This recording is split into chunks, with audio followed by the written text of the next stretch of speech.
Timed, like, oh, now we got to behave. Yeah.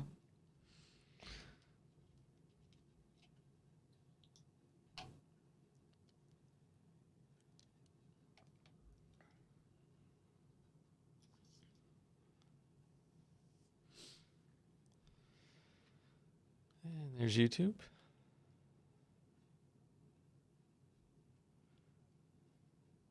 And Facebook. There we go.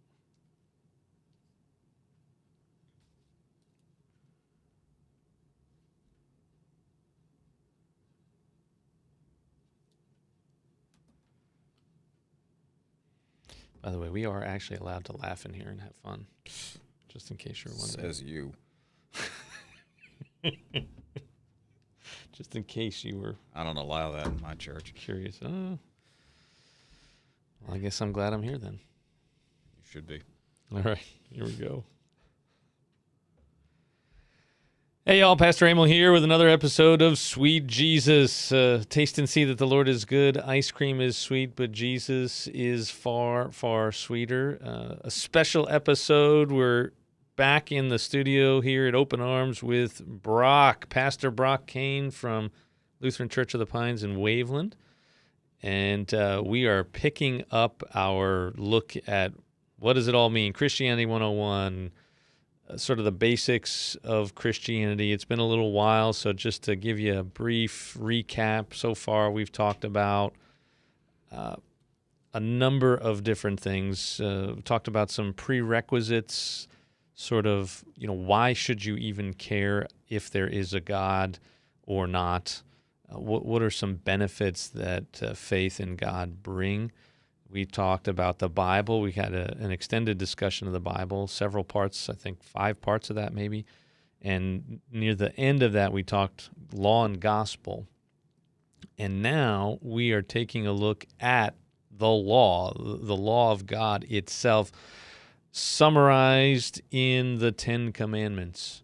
There you go. And so that's kind of what we're taking a look at here. I think we talked a little bit about it in the law and gospel. I think we did, yeah. We got into the idea of what law is, how it is God's commandment, it is His direction for our lives. I think I tend to use the idea of boundaries a lot when I teach about law, and I think we kind of did that. And as you said, it's time to kind of move on to what sort of exemplifies the law.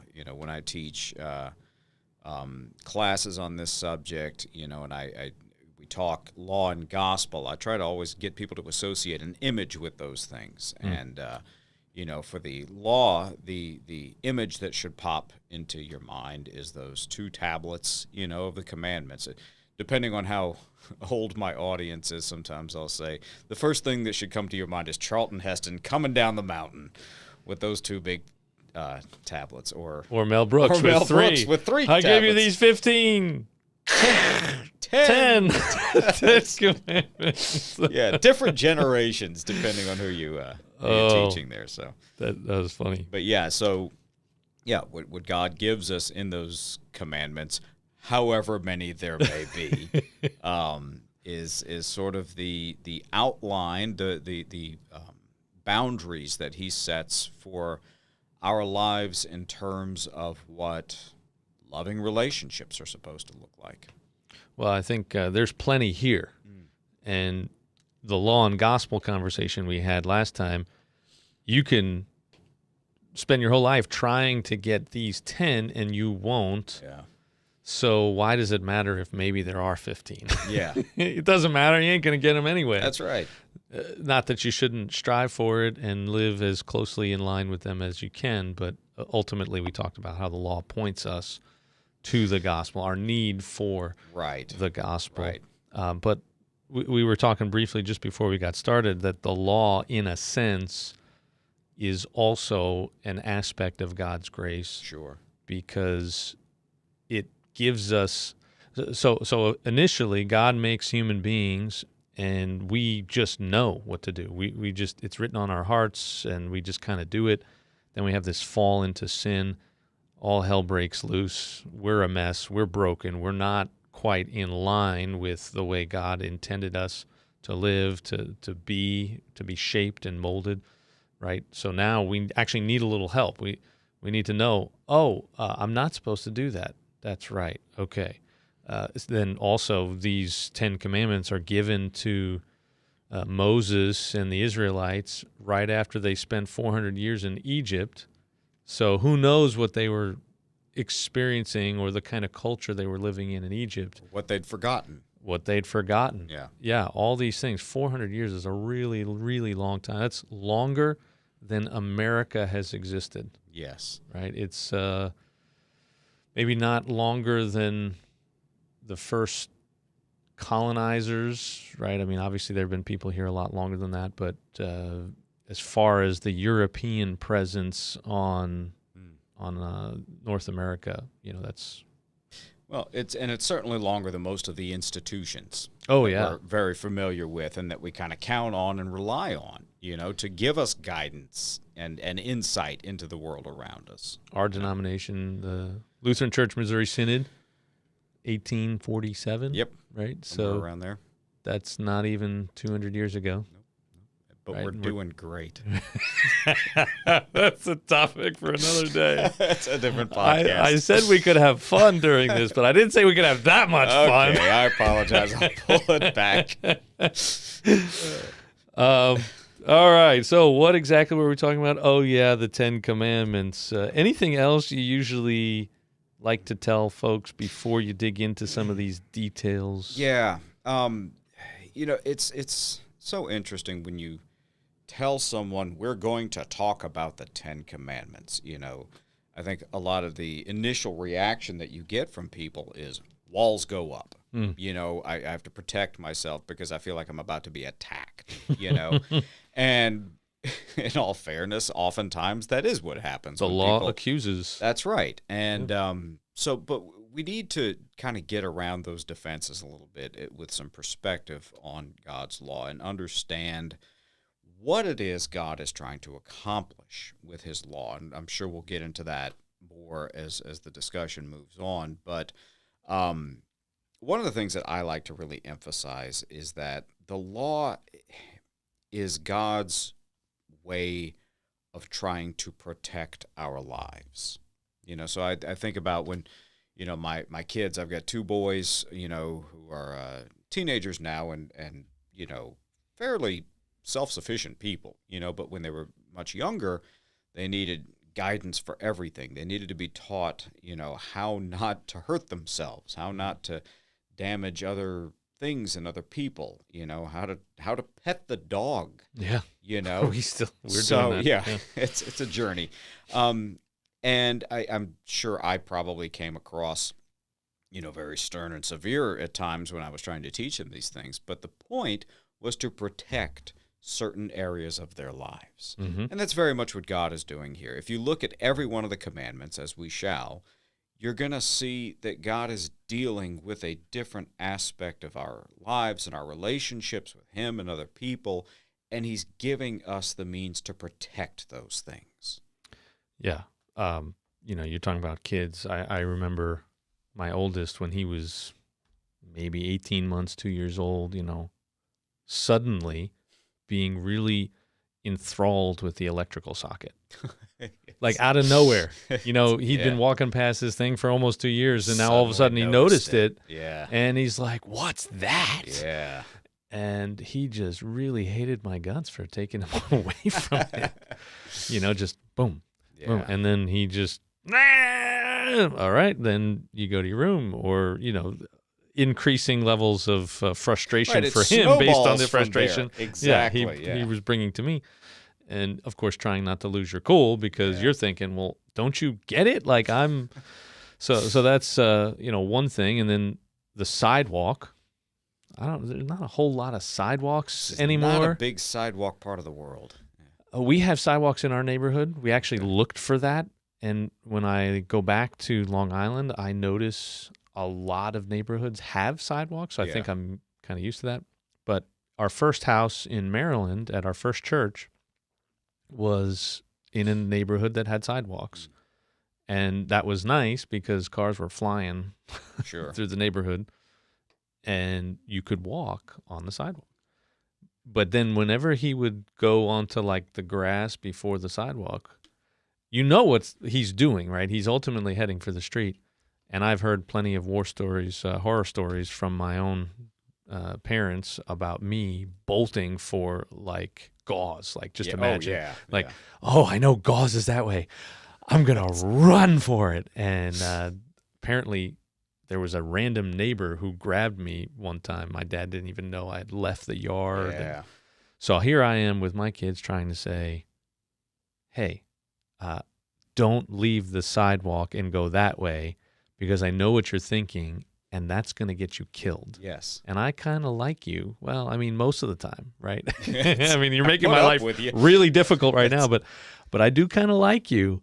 And I want you to live, and so you play this game with them to try and keep them from. And you establish those boundaries that guide them, and in this case, quite literal boundaries. Of do not go past this point or this point. And sometimes you just suck it up and deal with the fact that fear is what's going to make that effective, and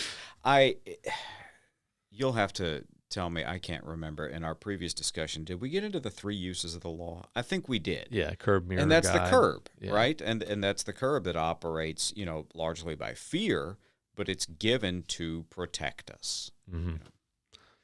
The other, there's a couple other things that I think we don't think about why people's walls kind of go up.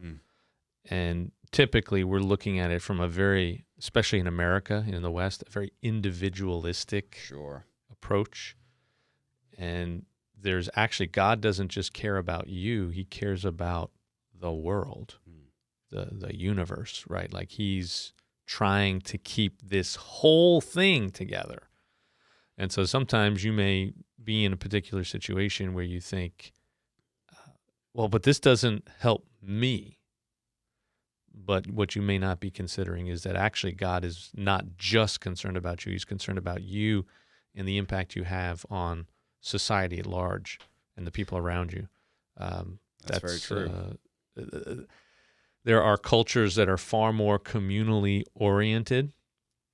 And in America, we look at the abuses or the extreme cases where that does become suffocating and it does become something that infringes upon the rights and the well-being of individuals.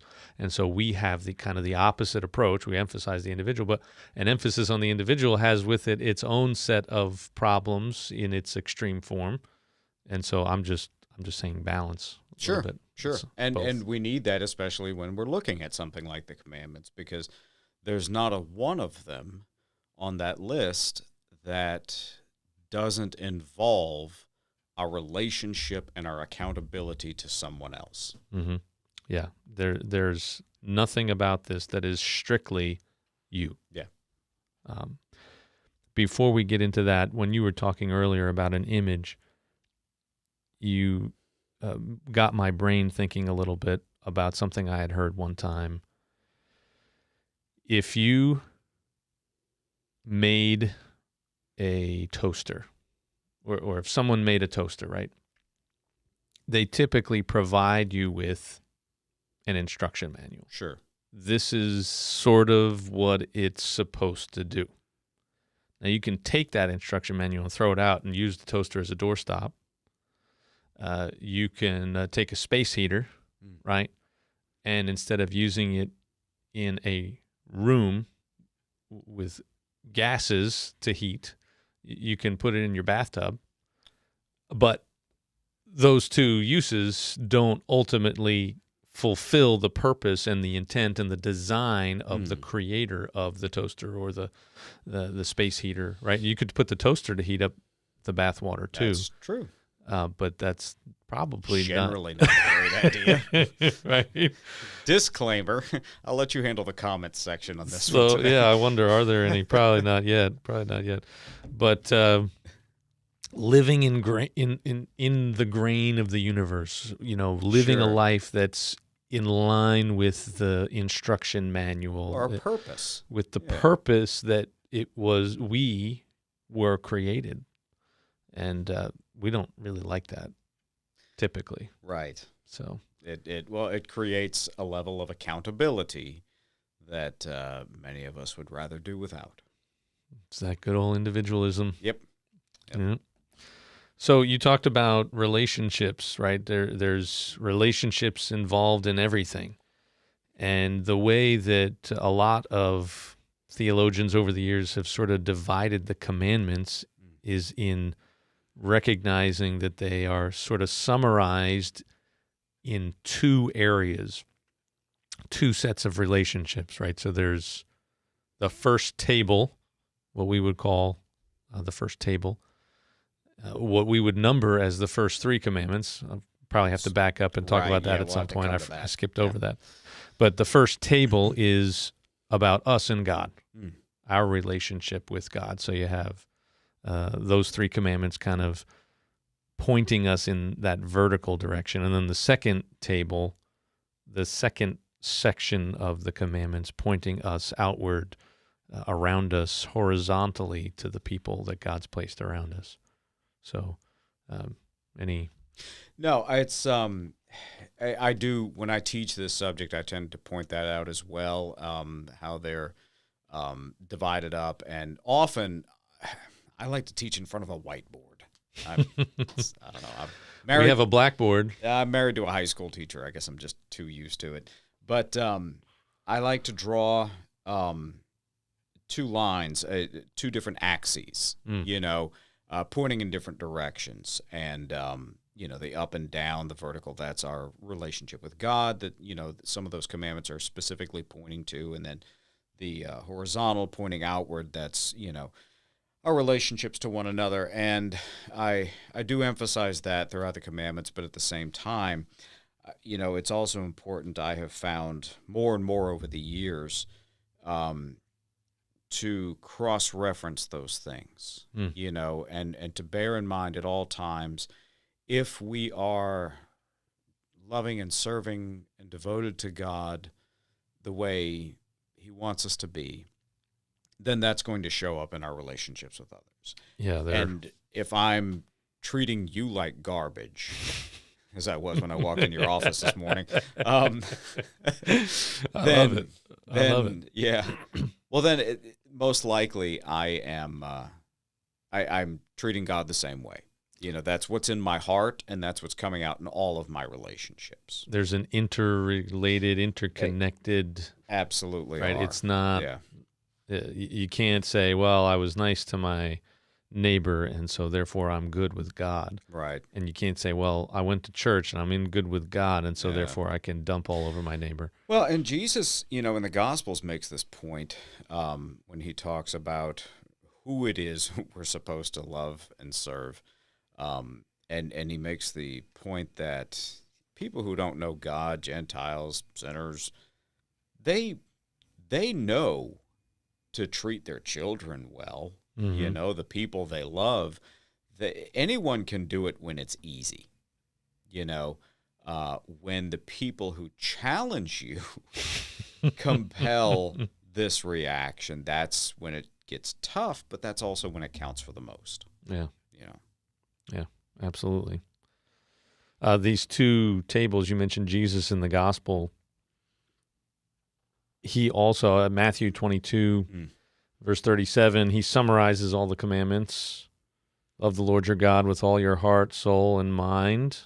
Someone actually asks him, what's the greatest commandment? You're right. He kind of responds with this. And then the second is like it, love your neighbor as yourself. And so that's really the point of all of these commandments.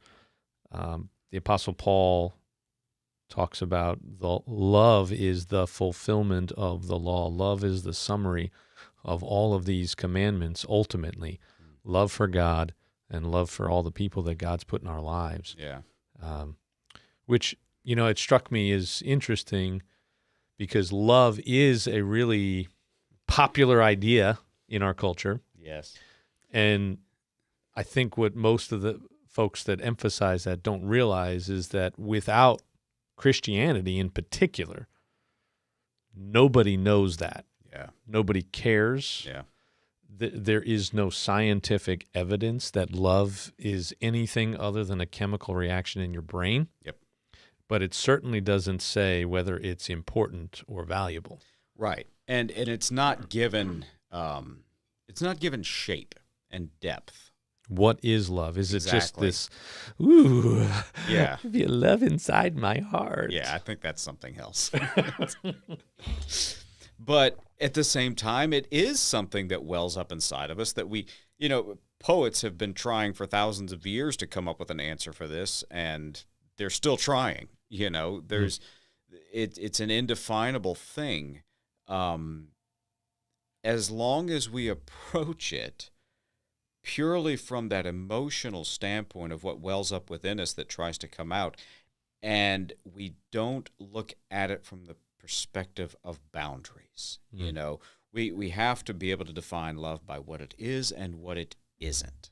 And that's what God is so good at doing, at giving us both sides of that coin. There are a few times, I can't remember exactly where I first started hearing this, but, love is a verb. Right. Like this idea that love is more than just a feeling. It is boundaries. It is things you do. It is things you don't do. It's active. Sure. It has an impact on your behavior in your life. So, and something that I've become increasingly wary of is the idea of love, the word love as a hedge. I've met people who have a tendency to be rather abrasive in their relationships and how they handle people. And it could just be a personality thing. We don't all react the same way. But more than once I've heard someone excuse something they said by saying, well, I tried to say it with love. No, you didn't. And I get it in a way, because it's difficult to always know how to communicate and convey things that are difficult. But if we, and you quoted Paul in Romans there, it's a great passage. If we put love first, then love will in fact be what people perceive and receive from us. It doesn't really leave an awful lot of room for question. And that's the verb side of it, I guess. So all these folks, maybe you're listening out there, that would say, oh, well, all this religion stuff, all this Christianity, Jesus, any other religion, in the end, it's all really about love. Well, what does your love look like? Yeah. Right. And I think this is God's answer. Sure. This is love the Lord your God with all your heart, soul, and mind, and love your neighbor as yourself.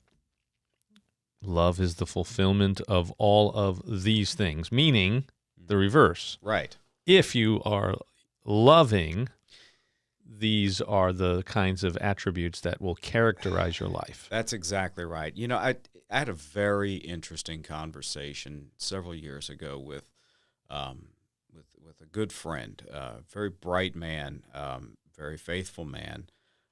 He was struggling with a lot of things in his relationships with other people, and he quoted that passage, that part of the great prayer, about love the Lord and love your neighbor as yourself. And he said he was really struggling with how he thought of himself and how he viewed himself. And so I don't know if he heard this from someone or if he came up with it on his own, but he said, the Lord wants me to love my neighbor as myself, but I don't really love myself very much. So I'm going to just concentrate on that for right now, learning how to love myself. And I thought it was a kind of an interesting approach, and certainly something a lot of us go through, that question of how we think of ourselves and how we relate to the world around us. But I didn't think that only concentrating on loving yourself was a very helpful solution. So my proposal to him was, why don't you try loving yourself the way you love your neighbor? And if that's not working for you, change the way you love your neighbor. Mm. Nice. And I think, we need that outward bit of perspective there. And that's what the law does. It points us outside of ourselves. It gets us outside of our little cocoon, of self-absorption that we all get into sometimes. You do need to love yourself. I mean, God loves you. Right. So right. Yeah. You shouldn't hate yourself. No, your opinion of yourself should be informed by that love. Mm-hmm. Yeah, Paul, I actually quoted this yesterday, I think, in the Bible study last night, or I did a podcast earlier in the day. But it's 1 Corinthians 4. Paul's talking about, hey, one should consider us stewards of the mysteries of God. But then he goes into this thing where he's like, but I don't really care what you think. And oh, by the way, I don't really care what I think. I do care what God thinks. He's the only one that matters. And right. What does he say about us? He says that we are loved, that we are righteous in Christ. And I think that's the reason why we tend not to love ourselves is because we have, dipping into the first commandment, we have another God that has failed us. And typically we are looking at all of these, the commandments, as the basis for our value. Right. Like if we can get all of these things down, well, then we're somebody worthy of love. But God sent Jesus to tell us that that's not the case. Right. That's right. So it doesn't mean we shouldn't. But it's more like, hey, you know what? You're so incredibly loved by this God, right? And he did it all for you in Jesus so that you don't hate yourself when you fail. But, it's probably a good idea to follow this so that your life doesn't suck. Well, and, your son, you didn't stop giving him his dinner when he was trying to cram his G.I. Joe into that wall socket, I'm assuming. No. We were usually struggling to get him to eat his dinner. Well, there you yeah. But your value and how much you cherished him didn't change according to that, but you continued to direct him and give him that guidance. Yeah. Yeah. And if anyone should, be in a position of having to come to terms with that, it's the Apostle Paul. This is a person who was really steered in the wrong direction for a very long time and had to come to grips with a God who valued and cherished him despite being at his worst, and that's pretty much the subject of most of his letters. Yeah. And also a warning there that even though we're going to talk about these commandments, Paul thought he was serving God by keeping everything perfectly. Yes. And actually, he wound up opposing God so much so that Jesus comes and appears to him, knocks him on his butt, right? And makes him blind and gives him these 3 days with no food or water, just waiting for something to happen. And that was the torturous part for Paul. He had to passively wait for someone else to come minister to him. And for someone, I don't know if your listeners know what a Pharisee is, but I'm sure they've all heard the word. Yeah, for someone who has lived under that set of expectations that you just described, that's rather torturous, but that's how we come to know and accept this precious gift that God is so lovingly trying to make us aware of. Mm-hmm. So we may as well get into the actual commandments. Oh, yeah. The first commandment, quick disclosure or interesting, important point to note as we go through all of these. Not such a big deal right now, but Lutherans typically number them different from the rest of Protestantism. Yeah. So the rest of Protestants out there, if you've had any exposure to non-Catholic Christianity, Reformed Christianity in any way, if you're in America at all and you've ever seen the Ten Commandments, you've probably seen them numbered the way they would be numbered in a Reformed church, Right. in a Baptist church, in a Presbyterian church, in a non-denominational church, which all kind of have that heritage. Yeah. And they number them with the first table being 1 through 4, and then the second table being 5 through 10. And I think you can kind of do it either way. The content is all essentially the same. It's all still there. Yeah. I think I like what we got. I think it makes sense, but we can talk more about that as we get into maybe some of the details here. But so we're going to do the first table for us is 1, 2, and 3, and then the second table is 4, 5, 6, 7, 8, 9, 10. Essentially all the same content, just a slightly different approach, and maybe we can talk a little bit more specifically about that as we get into some of this stuff. You know, and there really are. There's good arguments for different, ways of, wording them, taking them. None of our numbering systems directly reflect the exact language that we have in chapter 20 of Exodus, if you wanted to open your Bible and get a sense of where those commandments come from and how they're spoken and delivered at the time. We kind of summarize the language a little bit in some places, and sometimes, as I said, you can make a case for doing it either way. You and I were talking about this before we started recording, and how many commandments, because they're not numbered in Scripture. They're just listed. And, we sort of condense them down, and how many commandments are there? And people, I still say there are 9. Well, that's why I brought up Mel Brooks. Yes. It's the 15. That's right. I'm just so sad there was only a part 1. There should have been a part 2. Yeah, absolutely. And a part 3. Yes. Yeah. But maybe that was part of the joke, I guess. I don't know. And it's like king cake. The more you have, the less special it becomes. So you've had a lot of king cake. I have had a apparently. lot of king cake in the last couple of weeks, yes.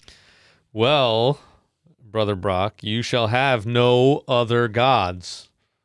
If you insist. King cake, maybe. King cake. That's not the first commandment. First commandment's not king cake. No. It's but I needed a segue, so You found I don't know how to go from king You cake. found it. No, it's very interesting. You kind of landed on that.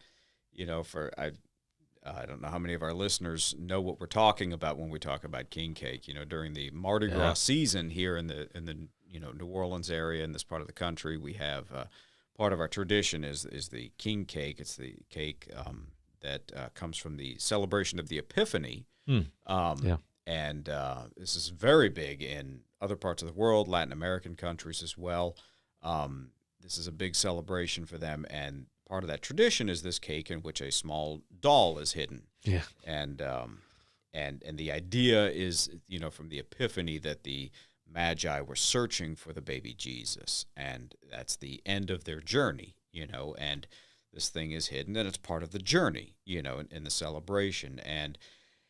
And here in this Mardi Gras season, it's just sort of become a big part of the festivities. And so we have it from the Feast of the Epiphany to Ash Wednesday. And it's, depending on the calendar, in the year, that can be just a month or two. And it's absolutely wonderful. I had this conversation with somebody the other day.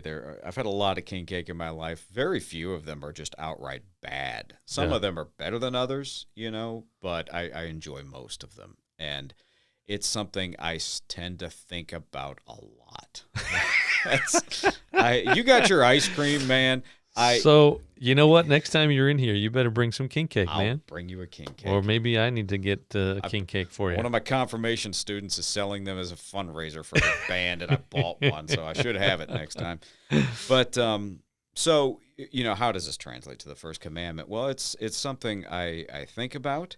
It's something I really value and cherish, and it's something that I get a little selfish with, So you're saying you hide it from your I family? don't hide it, but my kids know that look in my face when they're cutting themselves a slice and the thing is starting to get kind of low. Don't you dare finish it, Dad boy. wants the last piece. That's right, And so I'm not going to say king cake has ever directly impacted a relationship in my family, but it's not happened, but I could see it, So what does this have to do with the first commandment? You brought this up. So, Brock, I just want to let you know the reason why you're really here is Is this an this is intervention? an intervention. Oh, look who it For is. my The wife to door's come out open. to the door, yeah. It's probably time. Yes. But I'm waiting for somebody to do that to me with ice cream. well, you keep sharing it with people, and that's how you avoid that. Never drink alone and never eat ice cream alone. That's a good way to go through life. So what's the danger here, though? I mean, what are we talking about? We're being a little silly with these things that are sort of minor enjoyments in our lives until they're not. Mm. When does something become more of or demand more of ourselves than it should? Mm-hmm. You can make a direct comparison to addiction, things like that. But what is the intent behind this commandment? You shall have no other gods. Yeah, is God just the big narcissist in the sky that demands us to praise and worship him because he's so insecure he needs us to? Or is it something else? Does God need the attention, Yeah. or do we need to be reminded of where our focus should be? If you think about the historical context of this commandment and where and when it came, I mentioned a moment ago that you can find this in chapter 20 of the book of Exodus. This is the people of Israel when they are on their journey from slavery in Egypt, as you mentioned, to the place that is promised to be their home, a place where they can flourish and thrive and become a nation and bring God's blessing into the world. Mm. And just before they get there, Moses has this encounter with God in which God delivers these commandments to be delivered to his people.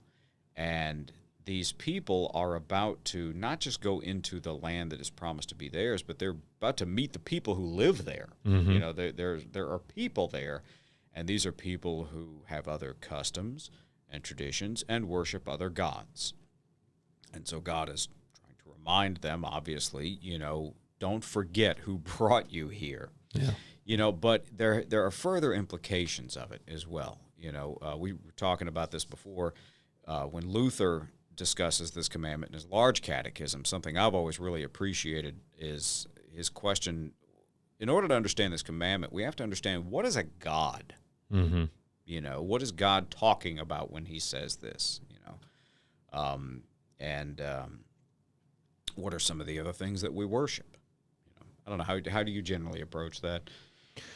Well, I think that's all in the same kind of ballpark of what I would do. Sorry, I'm just declining a phone call. Oh. Got distracted. Appreciate that. You are so much more important. Just remember that. Anyway, so yeah, no, there are other things. I think everything you just said about the context historically and where they were going, where they were leaving also. Mm-hmm. I'm sure Pharaoh, that with the 10 plagues, as they're getting ready to finally get out of Egypt, a lot of that had to do with the Egyptian culture of worship and what their beliefs were about divine things. The Pharaoh himself actually kind of embodying that, and each one of those plagues is a direct contradiction or suppression of or conquering of an aspect of their way of looking at the universe and worship and all that kind of stuff. So there's a lot there. But practically for us, it's, you shall have no other gods. And the small catechism is the simple, we should fear, love, and trust in God above all things. And when you think of it that way, it's what you were getting at with Luther. Like, there are plenty of other things that we fear and love and trust. In fact, we have to. We are back to the design idea, right? We are made for worship. We are made to fear, love, and trust something above other things. Right. There's hierarchy in our love, in our fear, and in our trust. Now, the word fear, people don't like that when it comes to God. You typically think of, the way I've talked about it typically is, well, it's really reverence, it's respect. That's how I've most often discussed it. But actually, you should be more afraid of the God who made everything and can do a Thanos thing and wipe it all out in a second if he wanted to and doesn't. You should definitely be more afraid of upsetting him. You should definitely be more afraid of upsetting the one who loves you far more than, if there's somebody that loves you, you have a spouse, you have a parent, you have a sibling, you have a really close friend that, really, really loves you. You should be, to a degree, afraid of disappointing that person or rejecting that person or making that person, failing them. Yeah. We're all afraid, we all should be afraid of something, but typically we're more afraid of losing our job than we are of honoring God, of having enough money than we are of loving or fearing God. We're more afraid of what really, really insignificant people think than we are about what God thinks. Yeah. So I'm actually not as afraid of that word fear as I used to be. No, I think that's a great perspective. I've learned a couple of things about that kind of fear throughout my life. I'll never forget when our oldest was born. Not long after that, I got a phone call from a good friend from college. My wife and I were really the first people in our friend group to have kids. And I was talking to this guy on the phone, and he said, what is it like, when you've got this kid, this baby now? What does that change about your life? And the first response I had is, it changes the way you worry. I looked around at my house and just saw potential disaster everywhere. You're afraid of exactly. But something else, this question of fearing God, for a long time, I was on that other side of it. We shouldn't use that word, you know? Yeah.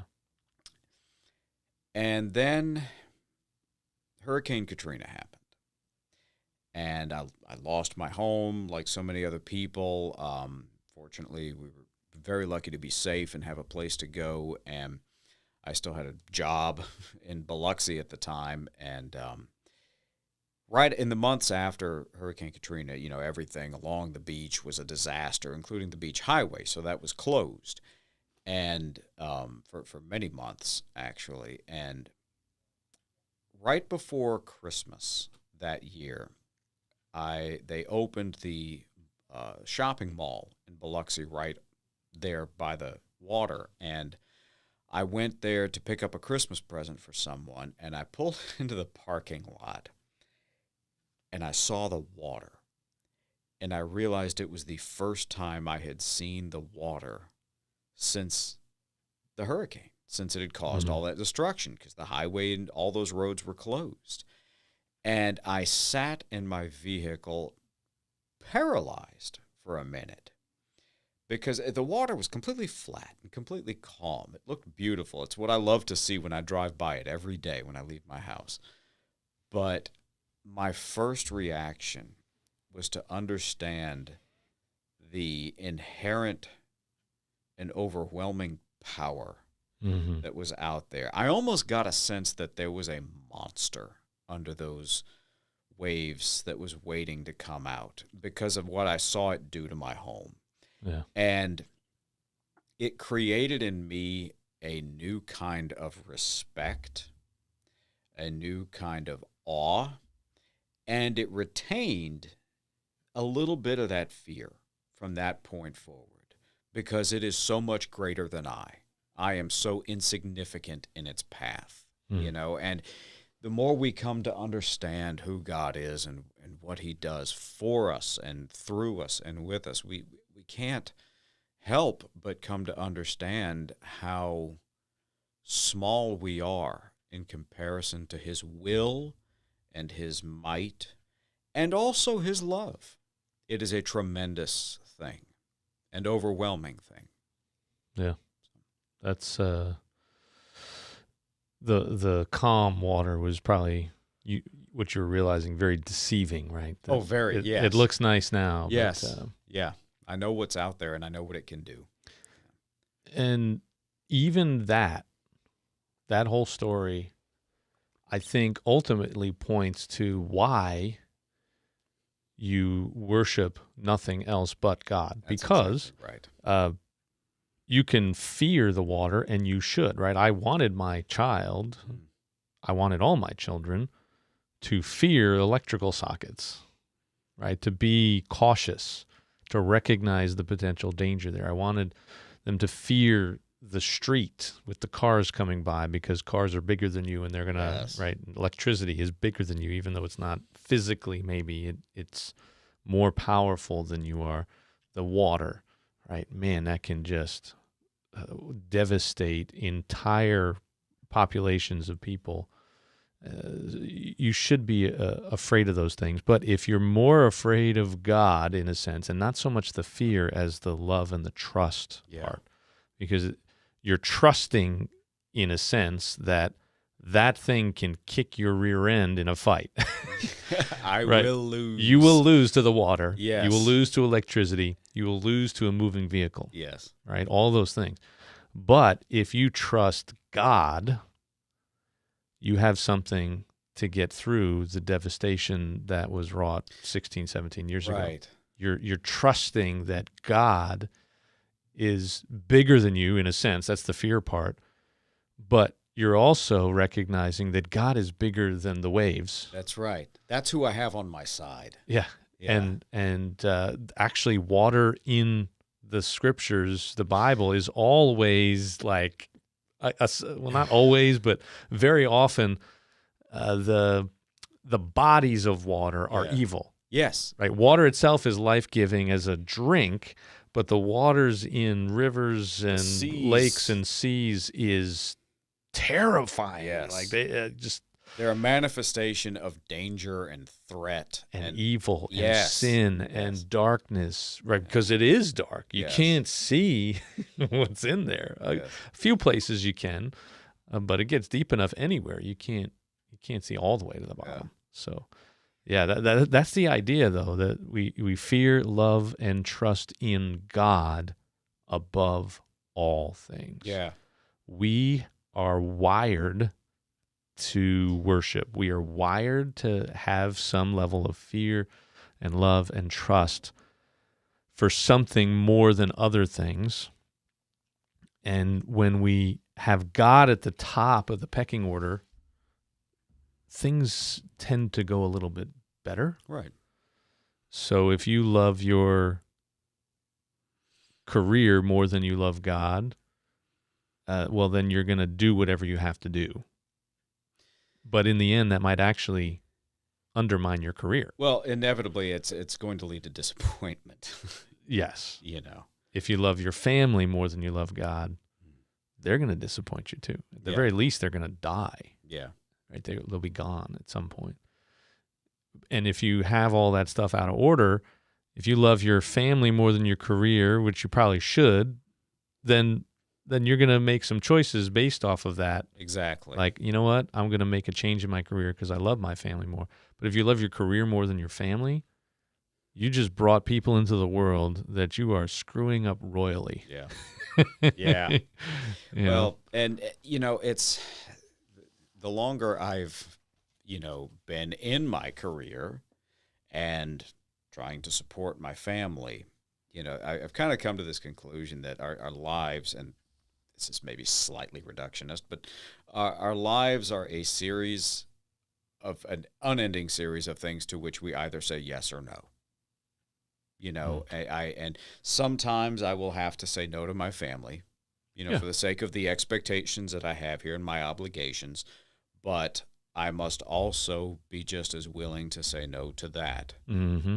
So I can say yes to these things. And this commandment is about bearing in mind that God is always a yes. Yeah. It may not always be in the way that we traditionally think about it, and we can kind of get into that too. We think of always saying yes to God. The 21st century American Christian probably thinks that I must be in church 6 days a week, or always be about, these religious activities. And I don't think that's the spirit of this commandment at all. No. There's an extra commandment specifically for that. That's true. That's true. Yes. And, right. and sets a different set of boundaries. So. And that's when I think of the way you just described that. Yeah, I do say no to my family for the sake of my career at times, my job, my calling, right? But having God at the top prevents that from, because God is going to remind me that my family is also at least equally as important. Yes. In fact, the way I've always interpreted the qualifications for pastors, what we call them in 1 Timothy 3, right. He must rule his own house well, meaning I am disqualified from serving as a pastor if I don't care for my family. You have an obligation, a mandate from God.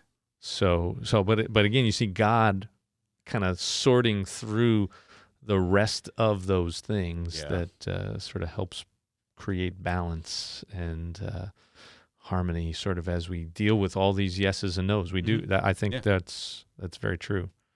A lot of yeses, a lot of nos. We have to make those decisions as we go through life. What are some other things that we have as gods? If you we've talked about career, we've talked about family, we've talked about hurricanes and water, and when I teach this, I go through this subject of fear and loving, trusting. What do we fear and love and trust in? What takes God's place in our lives? And a lot of times, the first answer I get from a class is money. Mm-hmm. That's sort of an easy go-to, and money, material things, and it's very true. He who dies with the most toys wins, and still dies, Yeah, and it's true, and we all fall victim to it because we need it. We've got insurance payments. We've got. Have you priced groceries lately? Getting a little out of hand. Gas prices. And so we think about it, we stress about it, we worry about it, and then that takes over the pursuit of it, and that kind of security sort of takes over from there. And so, money is absolutely an easy way to recognize this in our lives. But at the same time, there's people have started to pick up on that. And so there's a movement to sort of detach ourselves from a lot of the material pursuits. Well, that itself becomes our source of security. Mm-hmm. But anything that we chase to define our lives is a potential substitute for God. Money, material things, social status, especially in the age of social media, when the number of people who are, what does it say, following you, that's a little transparent, I think. But any kind of status that we seek in, the online community, in our local communities, anything like that, where we place the value others place on us as our defining trait and our sense of security. Yeah. I had some others here. Tell me what you think. We've got body image. If I can just look a certain way, if I can just get enough attention that way, male, female, everybody sure. Falls into that. Sex, right? That can be, how much of that can I get? Yeah.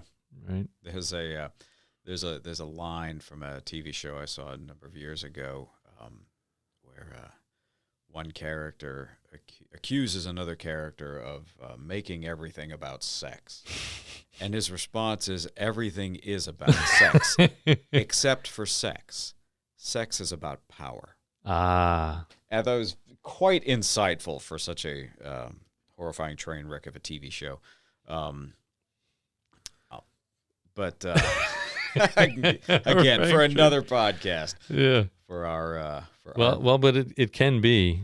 But no, I think it was very insightful. Oftentimes, sex and relationships in general are used as weapons, to manipulate. Influence and power. Influence and power. That's another one on the list. How much influence and power do I have and can I exert? Because then I can sort of shape my own life entirely. There is a devotion that I saved from last week one day about this subject, and I'll just read you a little bit of it here.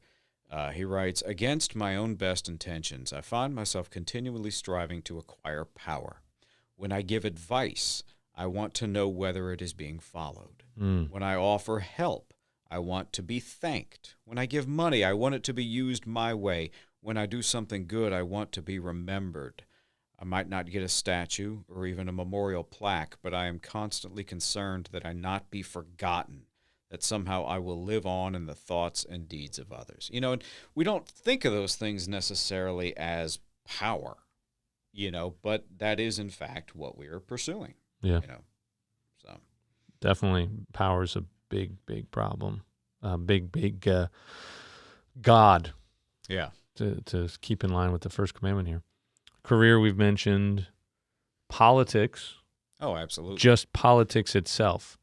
That being aware, being informed, being charged up about the topic, whichever way you lean.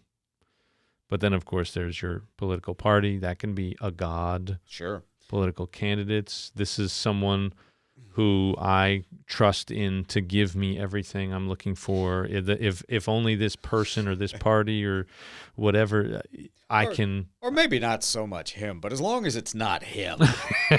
There's a lot of that. And so the fear, right? You fear that candidate more than you fear God. Absolutely. And you're willing to do anything to keep that candidate. Well, and so much of it today is, and maybe it's always been this way, it's not about whether my candidate or my party is truly the solution. It's as long as I can feel I was on the winning side. Well, sociologically speaking, that is actually the way more people vote. Oh, they vote because they want to be the winner in the end. Sure. Which, I don't know, is that power? Or is that what I had here? Being right. Some people really enjoy being right. I know I struggled with that probably a lot more in my younger days. Yep. It's still there. Oh, but, yeah. Wanting to be right about stuff. But I've been wrong so often, I'm like, well, hell, I ain't going to keep... I got to get off this train fast. That's right, yeah. But it never stops. I mean, it is... Yeah. I think that is one of the more powerful gods that we have commanding our attention, and I think you could almost put that as the source of power for many of the other things that we've discussed, Yeah. The idea of being right, of being seen as having the solution, having the answer, having the power, right? Getting the attention. I get the attention because I'm right. And I think it's a very powerful God. Yeah, ultimately we're trying to, this is sort of what we talked about in some of those prerequisites. We are looking for several things. We're looking for identity. Yeah. We're looking for hope. We're looking for satisfaction and joy. We're looking for freedom. We're looking for meaning and purpose. And we find those in something. And that is what is our God ultimately, right? Our God is what causes us to be willing to break all the other commandments of all the other things, right? Because God isn't the only one with rules. Yeah, Yeah, God that's isn't the only true. one with commandments. Yeah. Every community, every organization, every area of life, there are sort of these rules, and you're willing to break the rules of all the other things that you're a part of for the thing that you think is most important, right? So you're willing to break God's commands in order to not break the commands of your particular career, workplace, or your family, or your party, or if it's if your God is safety, Yeah. right? As long as you have safety, you'll do anything to feel safe. Yeah. If it's peace, you'll do, and peace in a way that is maybe not biblical peace, right? Just no trouble. Right. Right. No conflict. No conflict. Confrontation. No confrontation whatsoever. You'll do anything to avoid it, Yeah. which actually is not biblical. Which leads to Peacemaking. more conflict. in the end. Exactly. Yeah. Exactly. Mother Earth could be Oh, your sure. God. That was actually probably the biggest problem back then when the commandments are coming. People are worshiping created things. Well, it's interesting.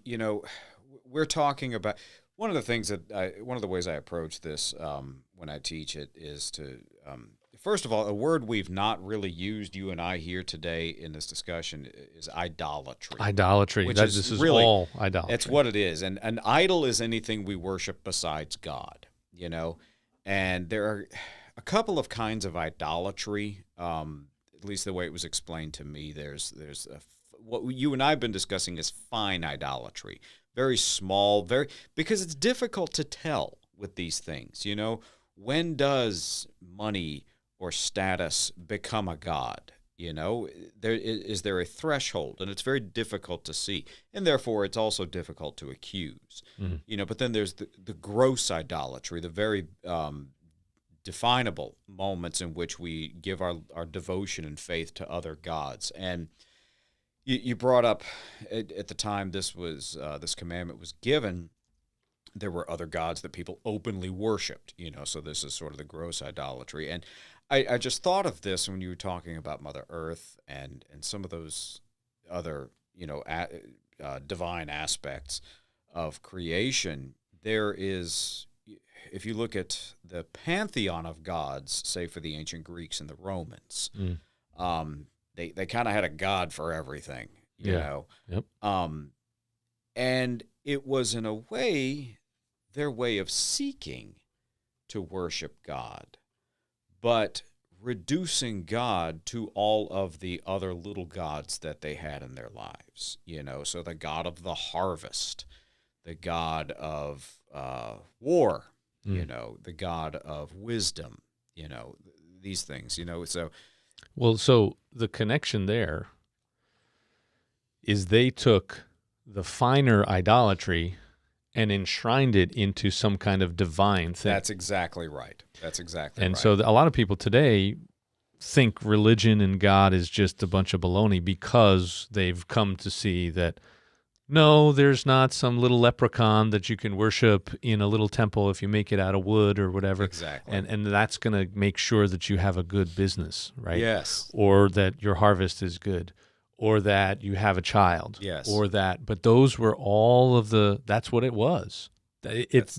They're sort of the same thing. They really are. And people have, again, walked away from the grosser ways of doing this, but it's really all the same. Yes. And it wasn't just like career, it was the merchants, Sure. the fishermen, Yes. the harvest, all these things that ultimately were career, were money, were power, were security Yeah. of some kind. Yeah.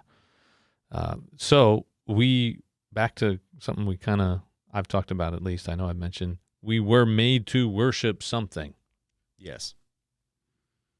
We have to. We will. And that's why. And I guess where we tend to lose people sometimes is when we talk about this idea of worship. People get this very specific image in their minds of what that action involves. And I think they lose sight of the fact that we, as you pointed out, we do worship so many different things in so many different ways. And worship is simply an act of trust and devotion.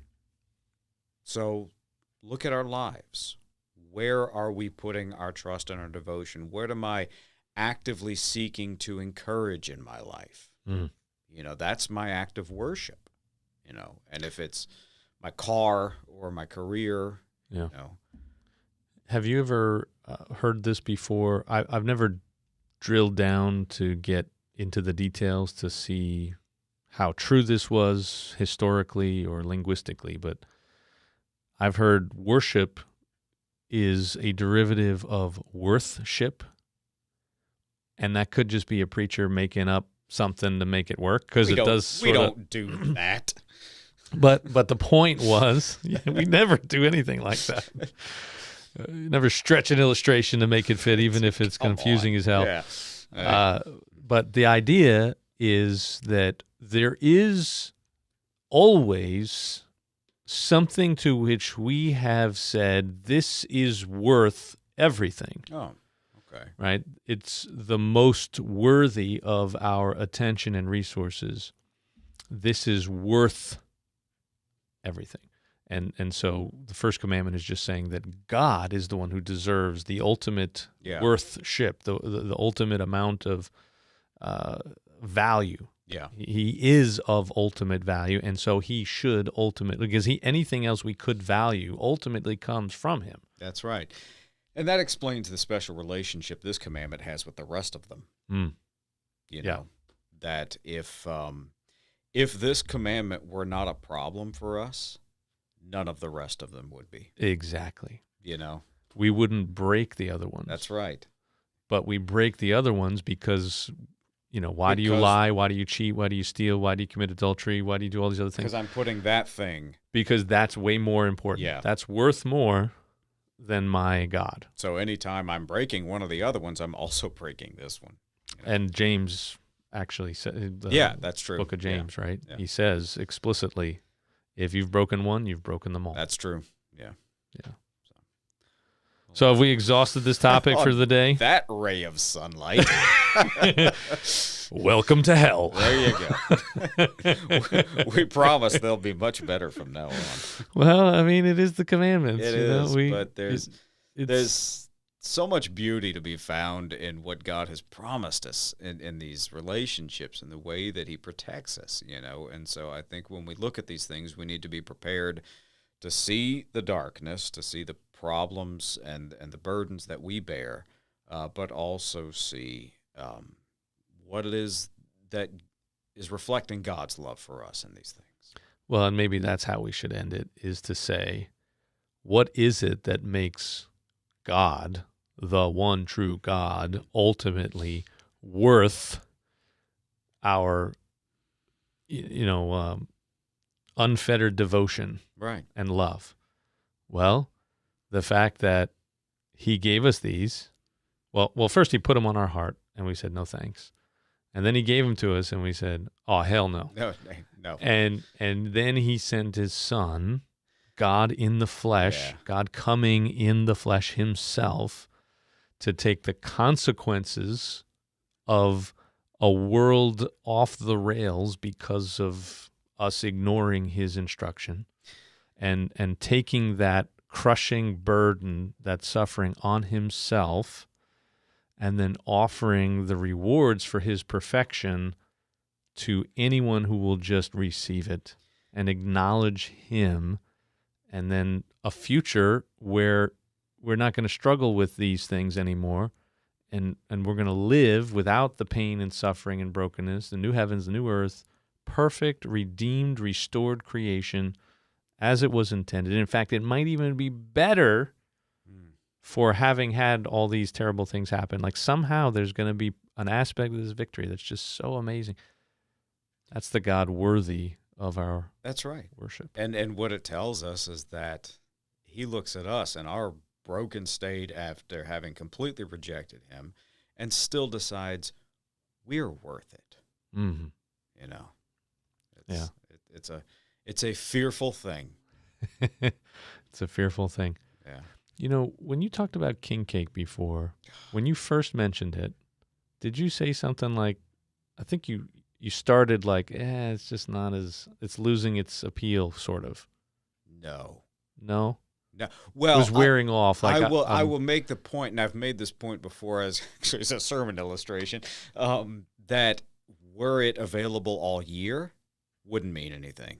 Yeah. You know, it wouldn't mean nearly as much. But I look forward to this because it's only available to me. Okay, well, such a that's short while. just not going to work for me. I thought you had said something like, man, I've had way too much king cake. It's like, I got to stop. No? Okay. There's no such thing. I polished one off the other night, and I felt like garbage, but it was You felt like completely worth it. Well, but so that was sort of the point, though, right? Ultimately, when we pursue anything else, Yeah. it does disappoint us. Oh, absolutely. And yeah. as you said, if it was available all the time, I think ultimately what would make it is you would have it so much at one point that you would go, oh my gosh, I can't do this anymore.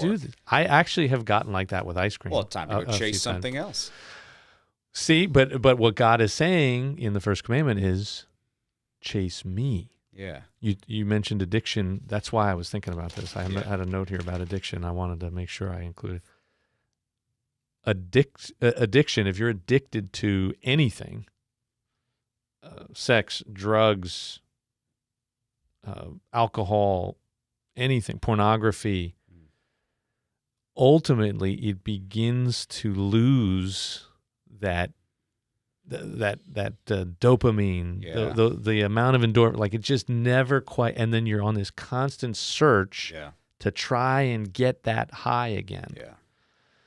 And what God, I think, does is he is always available. Yeah.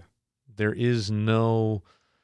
And his quality never changes. Exactly. It's always the same. Certainly there are times when you have a deeper, more meaningful, powerful experience of God, but God is someone you can pursue endlessly, and he won't leave you hanging. He might leave you longing for the day when we have it all right in his presence. We have the fullness of what it will be like to be in his presence. That's the tension of our faith. But he's not going to leave you like an addict that's empty and hollow and existence isn't worth living anymore, and which is what the ultimate end of a lot of that is. So anyway, God is worth our worship. So chase after him. Anything else you want to share before we hang it up for the day? I think we've covered quite a bit. We have. This was exceptional. Yeah. I think we shouldn't wait this long for next time, but probably not. We'll see what happens. I think it'll be good next time too. Yeah. All right, y'all. Hey, Pastor Amel here with Pastor Brock Kane from Lutheran Church of the Pines in Waveland, going through some things. The first commandment, 10 commandments, and the first commandment today. Hope you've enjoyed it. Make sure you like, share, subscribe, comment. Let us know what you think, all those wonderful things, and we'll catch up with y'all later. See ya.